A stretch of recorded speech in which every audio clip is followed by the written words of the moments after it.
Well, good afternoon. So far, pretty quiet day, although the breezes are picking up. It is going to get stormy, though, later on this afternoon. You can see sunshine mixed with some cumulus clouds. A couple of those clouds supported a couple of sprinkles as they moved through, but they were rather isolated in nature. A warm day becoming more humid. It's breezy. Temperatures right now in the upper 70s. Will easily climb into the lower 80s this afternoon before those storms arrive. Dew points are near 60, so it feels a lot more humid outside than it did yesterday, and higher dew points to our west are coming in. These will also help fuel these thunderstorms this afternoon, give these storms the energy.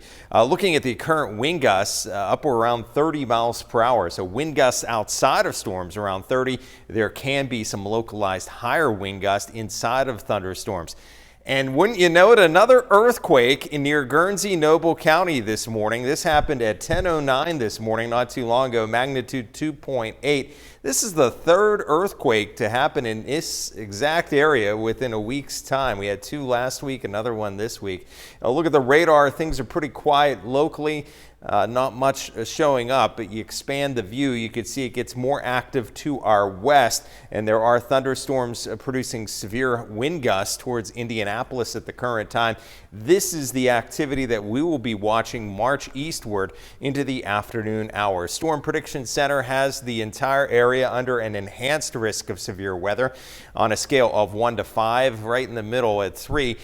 We average only about 2 to 3 times a year in which we are under an enhanced risk of severe weather, so it doesn't happen all that often. You look at the severe weather risks, which don't seem to be loading right now, but the highest wind gusts or the highest impact will be for those high wind gusts as we head into late this afternoon. Can't totally rule out an isolated tornado because of the wind shear in the atmosphere.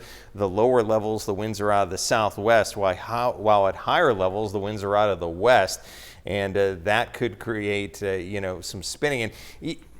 And what's going to happen is there's going to be a line of storms, but if we were to get a storm pop up like this futurecast is showing out ahead of this line, this is where there could be a brief spin up. I think the main threat, though, later this afternoon, there's 5 o'clock and there's 6 o'clock with this line, is going to be for some damaging wind gusts as it approaches the area, which can knock out power around dinner time. And then at 7 to 8 o'clock, that threat of severe weather should subside. This cold front responsible for the severe storms will be marching to our south and east. High pressure builds in a nice day tomorrow, a little cooler tomorrow with a high temperature near 70, but then it's back up in the low 80s Thursday as that cold front lifts back north as a warm front, but it's also a little unsettled with another round of showers and scattered storms for Thursday afternoon. It'll be damp at times Friday and Saturday as we trend cooler. Sunday looks nice and sunny.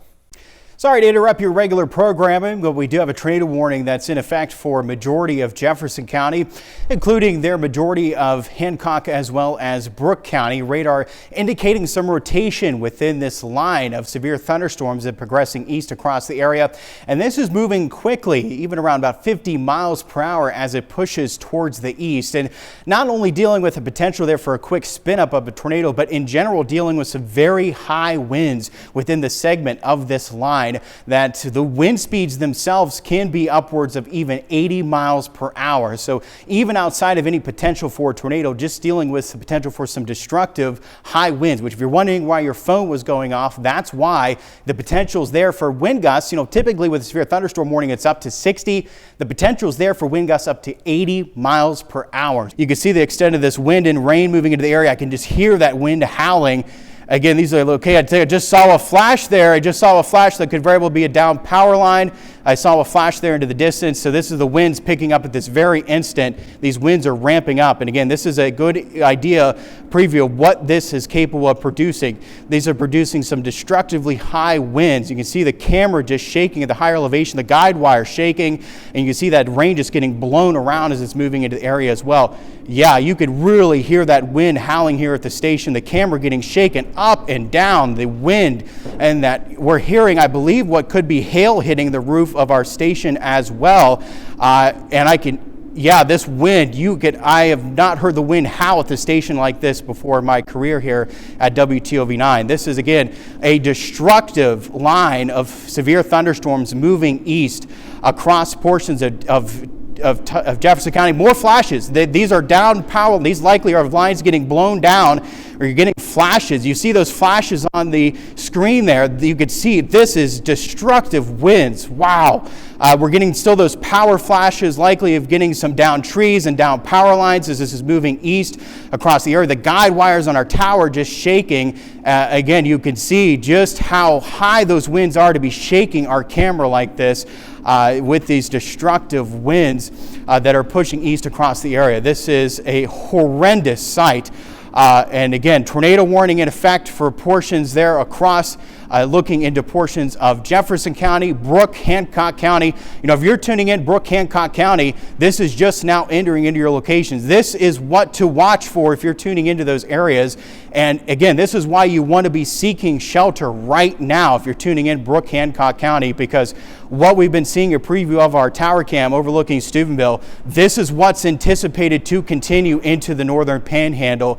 Again, I have not seen a destructive of wind speeds evident here at the station before, especially looking at the tower cam. So there's a live look at a Weirton. So again, still just out ahead of it, the wind's starting to pick up. You'll notice still things pretty quiet. There's a flash of lightning. So again, if you're tuning in Brooke, Hancock County, what we just saw into Steubenville is what's coming its way. Again, that was a destructive sight there, a force of those wind speeds.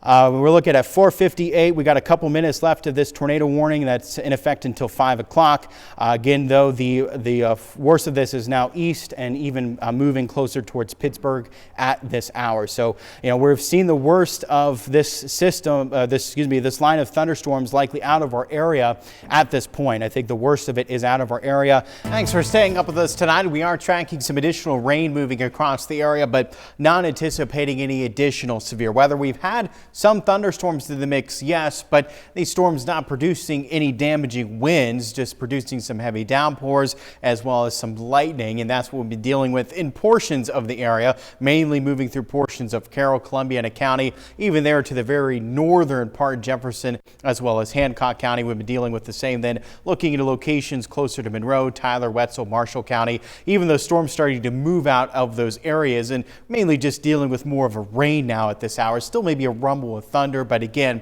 nothing severe. That severe threat ended earlier in the evening, and it will not return here as we go through the night. And in fact, a lot of the rain we're seeing right now will begin to taper off here over the next hour. We're going to be drying back up for the latter part of tonight in the wake of a cold front passage, even starting to see a decrease in cloud cover. And thankfully tomorrow we are greeted with a quiet day, good amount of sunshine, temperatures near 70, a light wind. Not anticipating anything impactful as we go throughout Wednesday. Of course, very active this evening across the Ohio Valley. Just a slew of local storm reports across the Buckeye State and continuing through the northern panhandle and even through central PA. A lot of wind damage reported across the area today. It certainly yielded a lot of power outages as well. Here's a time lapse near Steubenville where we saw that line move through, and the areas near Steubenville, Wintersville, Weirton, some of the locations that saw likely some of the highest winds.